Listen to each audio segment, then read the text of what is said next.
अभी तक हमने जो क्लास में कवर किया है, खास करके इस क्लास में जो कि हमारा हिस्ट्री ऑफ इंग्लिश लिटरेचर की क्लास है, इसमें अभी तक हमने Anglo Saxon period, Anglo Norman period, age of Chaucer और इसके गुड अलावा इवनिंग सर। आपका या good evening transitory period. Rajesh ji mute कर लीजिए, हाँ। और जो एज ऑफ चौसर है जिसे ट्रांजिटरी पीरियड भी कहा जाता है, उसको भी मैंने कवर किया हुआ है।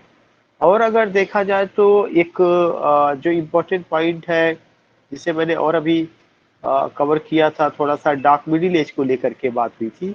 आज में बहुत इंपॉर्टेंट टॉपिक और बहुत इंपॉर्टेंट क्वेश्चंस हैं जो हर एग्जामिनेशन में पूछे गए हैं, क्योंकि ये जो हिस्ट्री ऑफ इंग्लिश लिटरेचर है ये बहुत ही कॉमन पॉइंट है, कॉमन पॉइंट्स को लेकर के हम लोग बात कर रहे हैं। आज हमने जो कवर किया वो रिनेशा कवर किया। ज्यादातर क्वेश्चंस रिनेशा के का जो फीचर्स है, उसके जो राइटर्स हैं, जो खास करके टीजीटी ओरिएंटेड है या पीजीटी ओरिएंटेड है, जो क्वेश्चन पूछे जाते हैं, वो चीजें मैंने कवर किया है। तो sharing with you PDF file, hope it's visible.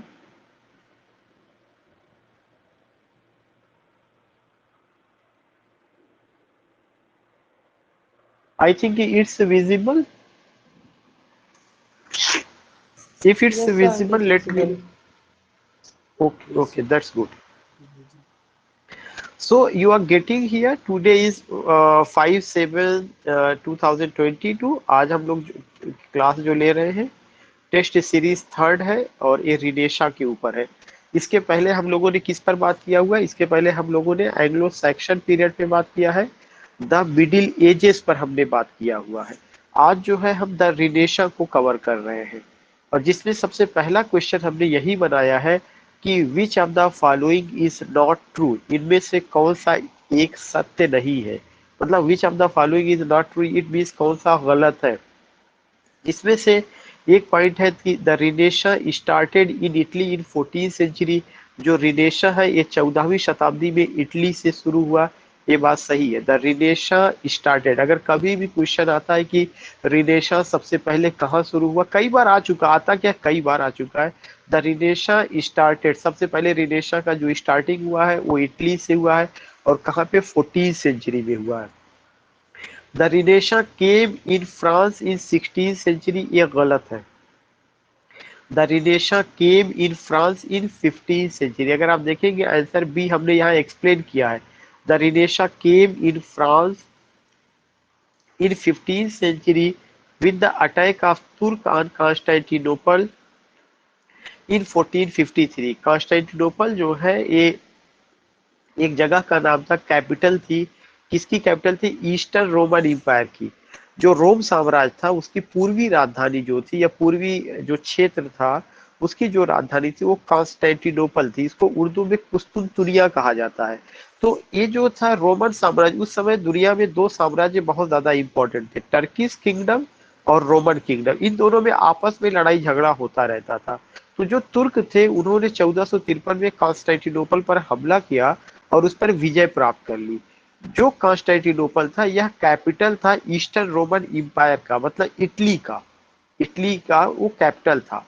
तो वहां पे कैपिटल में साइंटिस्ट थे, कैपिटल में ह्यूमैनिस्ट थे, कैपिटल में जो है आप कह सकते हैं कि हिस्टोरियन थे, जियोग्राफर थे, कैपिटल में बड़े बड़े कैपिटलिस्ट भी थे।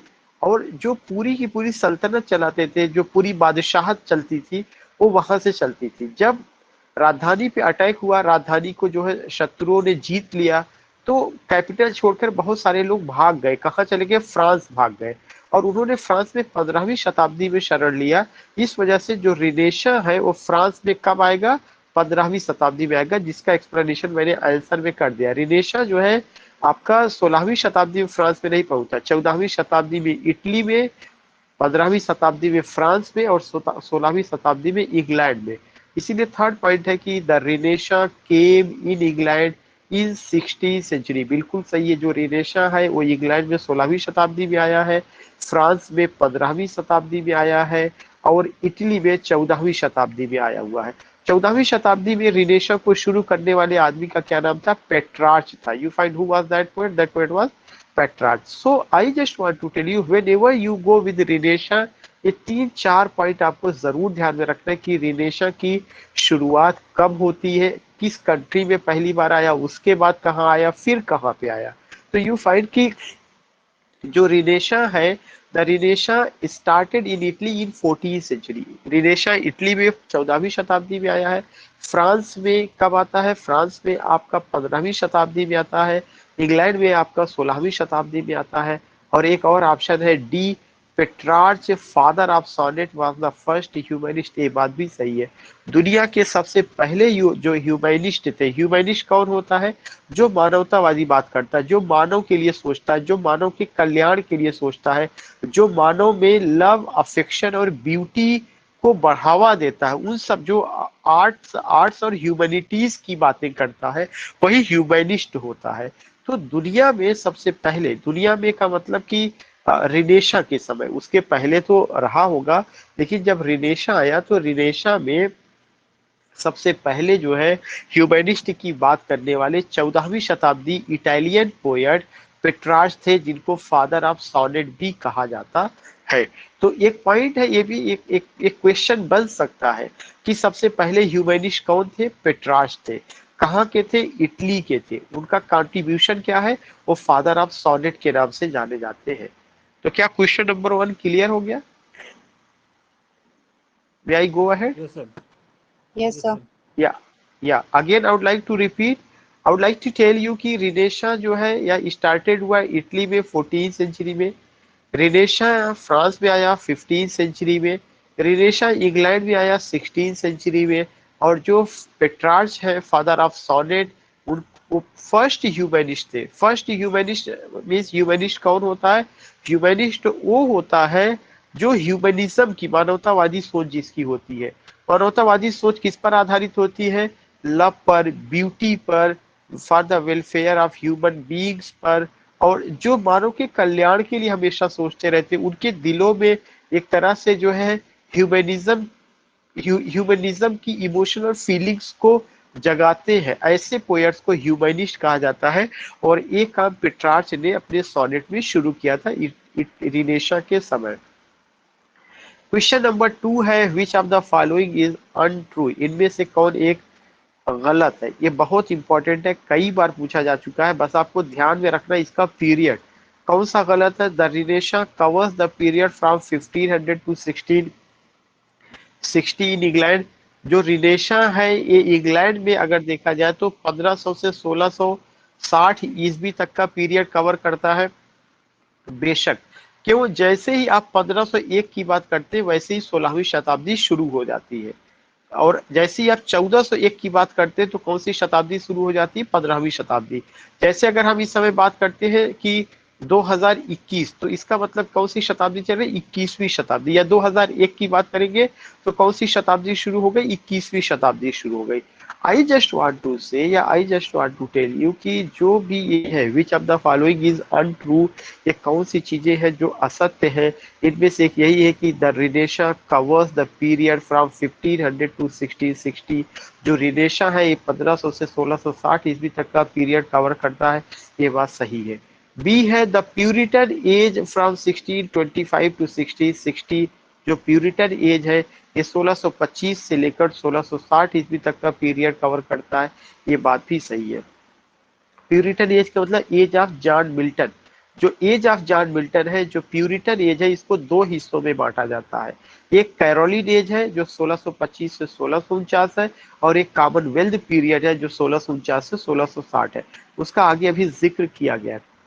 Elizabethan age, sorry C, Elizabethan age आपका जो है 1558 से 1603 है, बिल्कुल सही है। ये सारे पीरियड्स हैं जिसपे लिखा गया है। और उसके बाद है जैकोबियन एज 1603 से 1625 है, सही है।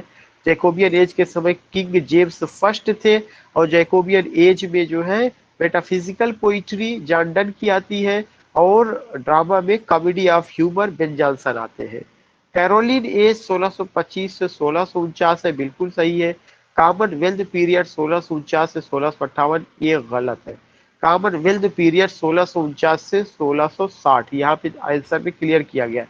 कॉमनवेल्थ पीरियड 1649 से 1660 का उसका समय है। Oliver Cromwell was the leader of England during Commonwealth period.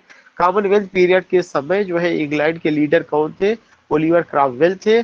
और सबसे बड़े पोएट जो थे जॉन मिल्टन थे। John Milton was the leading poet. जो जॉन मिल्टन थे वो लीडिंग पोएट थे। सो यू फाइंड कि question number 2 is very important from the perspective of date और क्रोनोलॉजी। जो क्रोनोलॉजी है, जो डेट है, उसके पर्सपेक्टिव से बहुत इंपॉर्टेंट है। और क्या क्या चीजें हैं? रिनेशा 1500 से 1660 इंग्लैंड में बिल्कुल सही है। और यही जो रिनेशा 1500 से 1660 है, ये सारे जो बी से लेकर के एफ तक दिया गया उसी का डिवीजन है। कैसे डिवीजन है? जो रिनेशा 1500 से 1660 तक चलता है, उनमें से एक पीरियड आता है एलिजाबेथन एज, जो 1558 से 1603 तक है। दूसरा पीरियड है जैकोबियन एज, 1603 से 1625 तक है। तीसरा पीरियड है कैरोलिन एज, 1625 से 1649 है। कॉमनवेल्थ पीरियड 1649 से लेकर के 1660 ईस्वी तक का है। अब आप ये कह सकते हैं कि सर आपने एलिजाबेथन एज तो बता दिया, उधर आप कह रहे हैं कि रिनेशा came in England in 16th century. तो 1501 से 1558 तक क्या था? 1501 से लेकर 1558 तक इंग्लैंड में रिनेशा का रिवाइवल हो रहा था।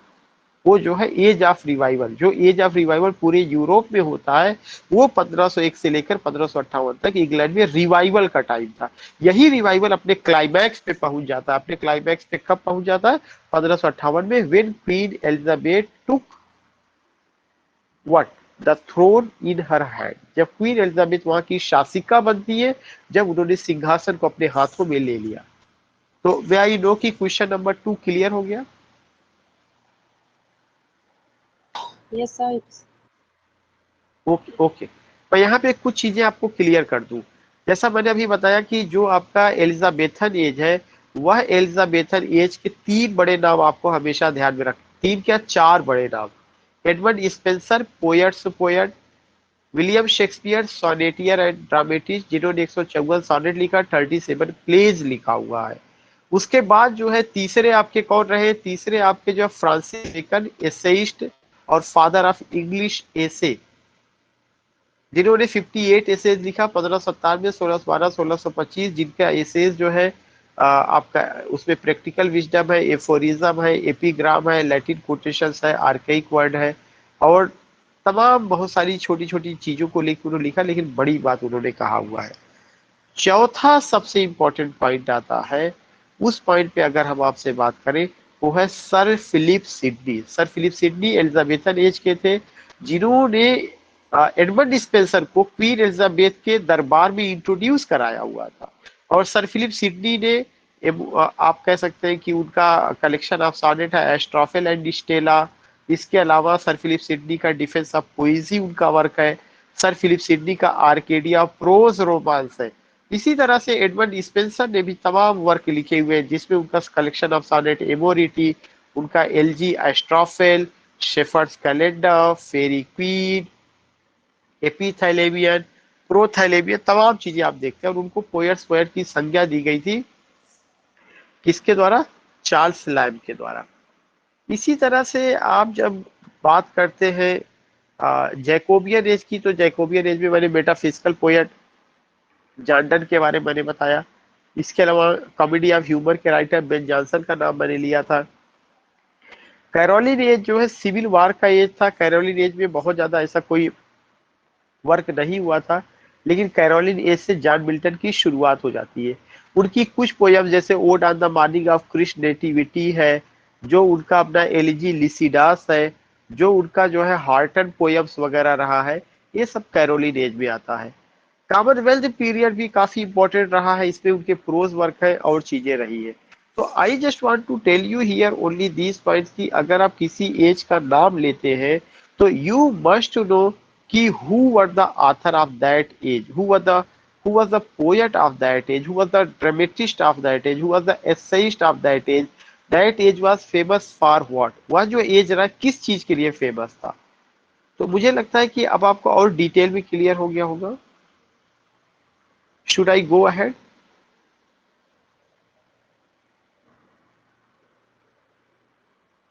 Yes, sir.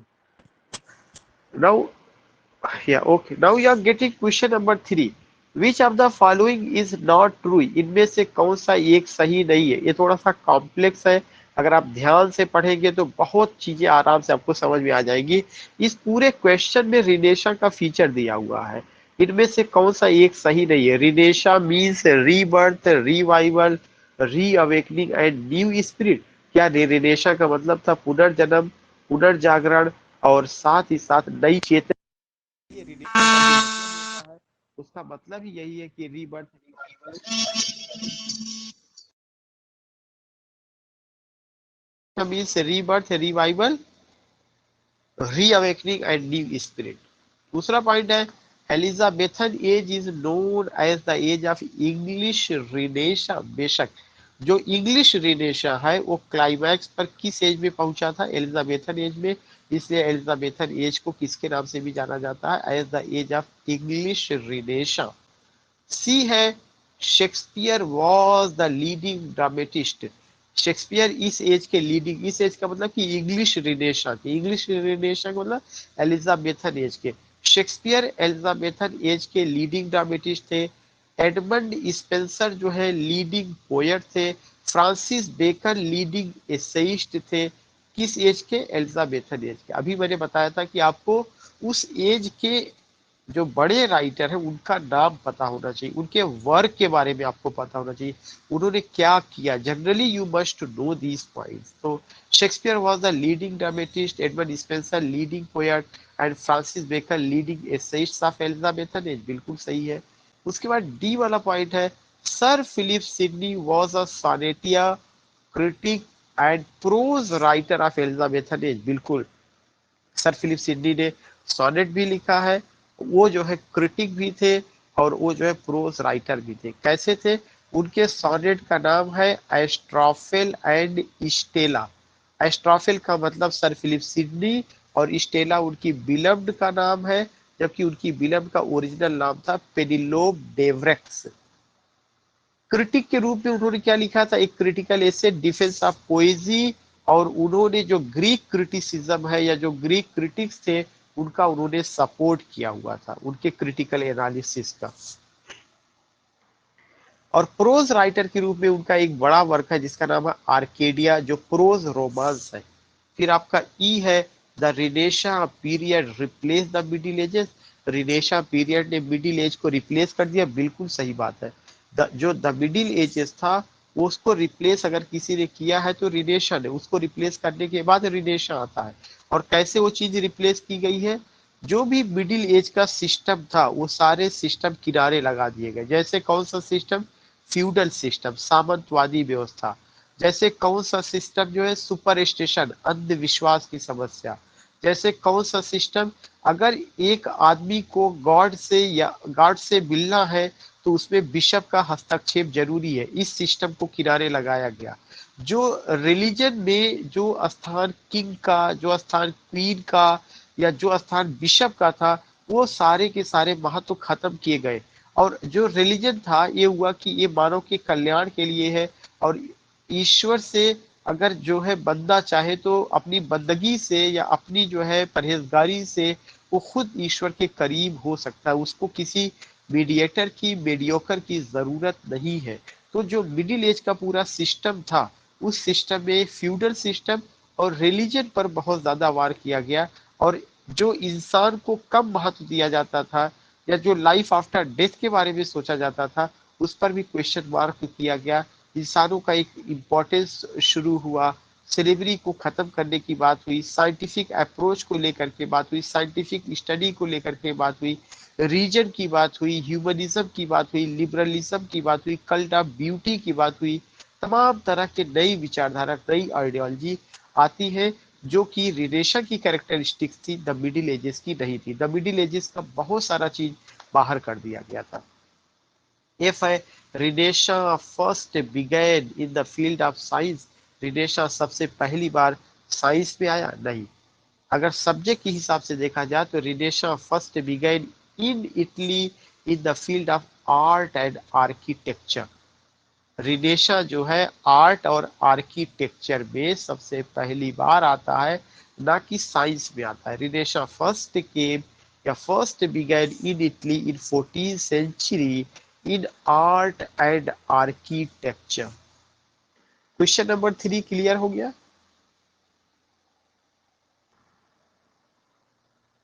Yes, sir. Yes, sir. Okay, now you find कि क्वेश्चन नंबर 4, ये भी बहुत इंपॉर्टेंट क्वेश्चन है। Which of the following is mismatched, इनमें से कौन सा एक मिसमैच्ड है, गलत है? फॉर्मल एसेइस्ट बेकन, या बेकन को फादर ऑफ इंग्लिश एसे कहा जाता है, और बेकन फॉर्मल एसेइस्ट थे। फॉर्मल एसेइस्ट का सिंपल सा मतलब यही है कि बेकन के एसेज में आपको क्या देखने को मिलेगा, एक ऐसा सब्जेक्ट मैटर जिसमें पर्सनालिटी नहीं इम्पर्सनालिटी है, एक ऐसा सब्जेक्ट मैटर जो उसमें उस सब्जेक्ट मैटर को ऐसा प्रेजेंट किया जाता है कि वो सबके लिए इम्पोर्टेंट है। और बेकर के द्वारा लिखे गए एसेस को आर्टिकल कहा जाता है, क्योंकि फॉर्मल एसेस का दूसरा नाम ही आर्टिकल है। तो फॉर्मल एसेइस्ट कौन है? बेकन है, और बेकन फादर ऑफ इंग्लिश एसे भी है। इन्होंने टोटल कितना एसेज लिखा हुआ है? 58 एसेज लिखा है, और ये 58 एसेज 3 हिस्सों में पब्लिश होता है, 1597, 1612, 1625, 1597, 1597, 1612 और 1625। बेकर ने टोटल कितने एसेज लिखे? 58 एसेज लिखे हुए। और इस तरह से आता है, सबसे पहले 10 पब्लिश होता है, फिर 38 पब्लिश होता है, फिर 10 पब्लिश होता है, 38, 10, 48, 10, 58। तो यू फाइंड कि जब आप बेकन की बात कर रहे हैं तो आपको ये पता होना चाहिए बेकन किस एज से बिलोंग करते हैं? एलिजाबेथन एज से। बेकन का कंट्रीब्यूशन किस फील्ड में है? बेकन का कंट्रीब्यूशन एसे के फील्ड में है। और कौन सी भाषा में? इंग्लिश में। बेकन की एसेस को क्या कहा जाता है? फॉर्मल एसेस कहा जाता है, क्योंकि उसमें इम्पर्सनालिटी है, और इसका दूसरा नाम आर्टिकल भी है। बेकन के एसेज में प्रैक्टिकल विजडम है। बेकन के एसेज में जो है आप कह सकते हैं एपिग्राम है, लैटिन कोटेशंस है। बेकन के एसेज में तमाम और चीजें भी रही है। बेकन का अपना बहुत इंपॉर्टेंट वर्क नोवा मार्गनम था, न्यू अटलांटिस था, ये सब चीजें। फादर ऑफ सॉनेट किसको कहा जाता है? पेट्रार्च को कहा जाता है, बिल्कुल सही, अभी मैंने बताया था। पेट्रार्च इटालियन पोएट, 14th सेंचुरी, पहली बार उन्होंने सॉनेट लिखा, उनको फादर ऑफ सॉनेट कहा जाता है। Introducer of sonnet in England, sonnet को, ये क्वेश्चन कई बार पूछा जा चुका है, सॉनेट को किस आदमी ने इंट्रोड्यूस किया था इंग्लैंड में? यॉट ने, WYATT, सर थॉमस यॉट ने सॉनेट को इंट्रोड्यूस किया था। कहां पर इंट्रोड्यूस किया हुआ था? इंग्लैंड में। Introduce sonnet in England. Using of 3 quartets and a couplet in sonnet and blank verse, sonnet में किसने 3 क्वार्टेट्स और एक कपलेट का यूज किया पहली बार? हेनरी होवर्ड अर्लाफ सरे। हेनरी होवर्ड अर्लाफ सरे को 2 इंपॉर्टेंट क्रेडिट जाता है। पहला इंपॉर्टेंट क्रेडिट कि उन्होंने सॉनेट में 3 क्वार्टेट्स और एक कपलेट, जिसको बाद में शेक्सपियर ने फॉलो किया, वो काम किसका था? हेनरी होवर्ड अर्लाफ सरे का था।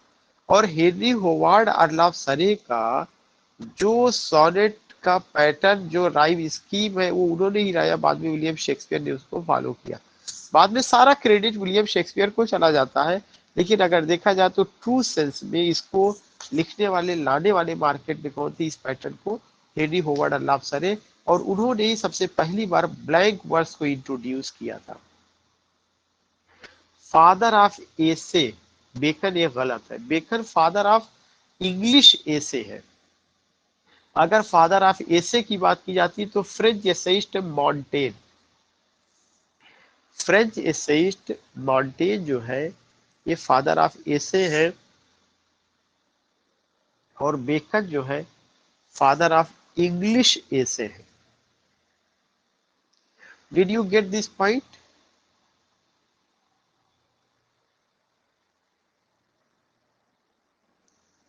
या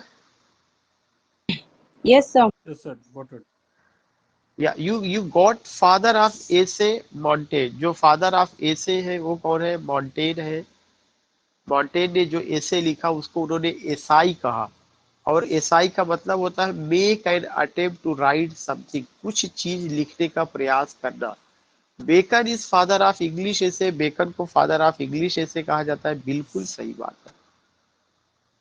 और इसके अलावा सारी चीजें आपको बता दी गई कि फॉर्मल एसेइस्ट कौन है? बेकन है। फादर ऑफ सोनेट कौन है? पेट्रार्च है। Introducer of sonnet in England sir Thomas Wyatt है।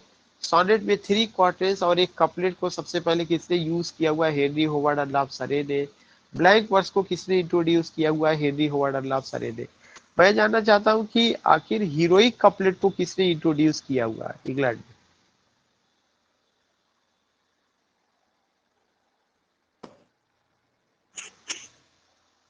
अभी मैंने आपको प्रीवियस लेक्चर बताया था, कई बार बता चुके हैं, हीरोइक कपलेट को किसने इंट्रोड्यूस किया है?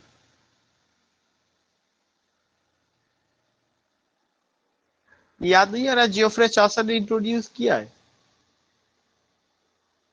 अपनी किताब लीजेंड ऑफ गुड वुमेन और कैंटरबरी टेल्स में। जियोफ्रे चासर ने हीरोइक कपलेट का यूज किया हुआ है।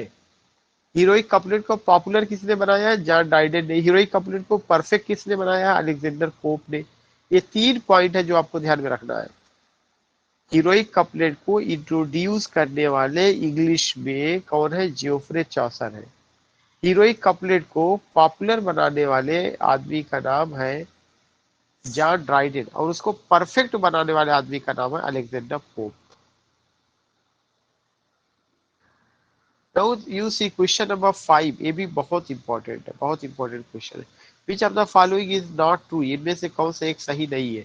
ड्यूरिंग द रिवाइवल, रिवाइवल का मतलब एज ऑफ रिवाइवल या age of रिनेशा।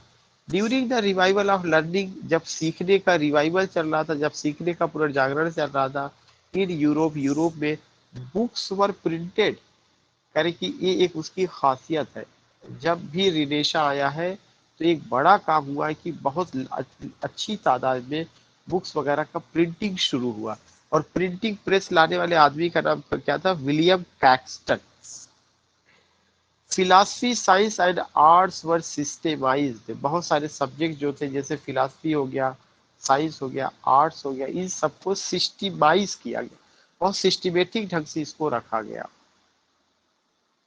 Revival of learning revealed a new world of poetry and philosophy. जो रिवाइवल ऑफ लर्निंग है, इसने जो है क्या किया?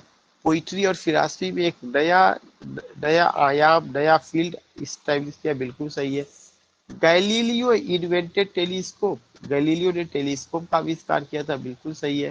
Columbus discovered America. ये बात भी सही, कोलंबस ने अमेरिका की खोज की थी। Vasco da Gama discovered in 1498 India. ये भी बात सही है। The name of the movement of the revival of learning was that man discovered himself and the universe. करें कि जो इसेंस था, the essence of the movement, जो इसेंस था मूवमेंट का, खास करके रिवाइवल ऑफ लर्निंग का, वो ये था कि the man discovered himself and the universe, कि आदमी ने खोज की खुद की और उस ब्रह्मांड की। Faerie Queene is the work of sir Philip Sidney. Faerie Queene sir Philip Sidney का वर्क है, ये गलत है, ये गलत है। Faerie Queene is the work of Edmund Spenser. आगे एक्सप्लेन किया गया। Faerie Queene is the work of Edmund Spenser, जिनको पोयर्स पोयर कहा जाता है। एडमंड स्पेंसर को पोयर्स पोयर की उपाधि किसने दी है? Who Sir gave Charles this Lamb. Title? Charles lamb ने। गुड, चार्ल्स लैम्ब ने दिया हुआ है, चार्ल्स लैम्ब ने। उसके बाद आपका है कि फेरी क्वीन कुल टोटल 6 बुक्स में है। 7वीं किताब जल गई थी, 6 ही मिल पाई है। एक्सेप्ट इट, इसके अलावा स्पेंसर रोट एपिथैलेमियन। स्पेंसर ने एपिथैलेमियन लिखा, प्रोथैलेमियन लिखा, शेफर्ड्स कैलेंडर लिखा, एमोरिटी कलेक्शन ऑफ सॉनेट लिखा। Sir Philip Sidney composed Arcadia. Sir Philip Sidney जो राइटर थे, उन्होंने आर्केडिया नाम का प्रोज रोमांस लिखा। Astrophil and Stella collection of sonnet. Astrophil और स्टेला जो कलेक्शन ऑफ सॉनेट है, ये सर फिलिप सिडनी का है। इसमें जो सॉनेट्स और लिरिक्स है, उन्होंने क्रिटिकल एसे भी लिखा था, डिफेंस ऑफ पोएसी। उनके जो क्रिटिकल एसे, उसका नाम क्या है? Defence of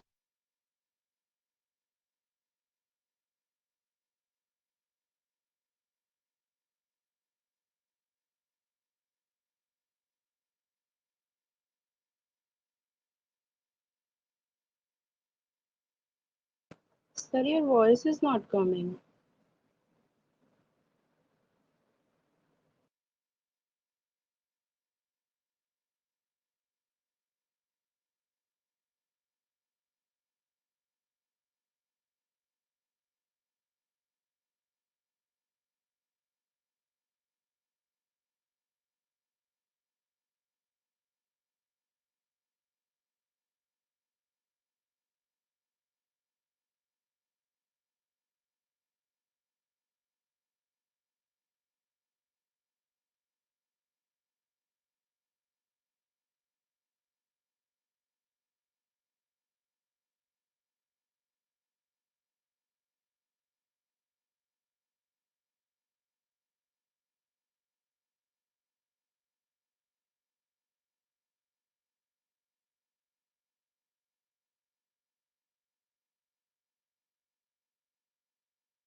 Sir, voice is not coming, sir.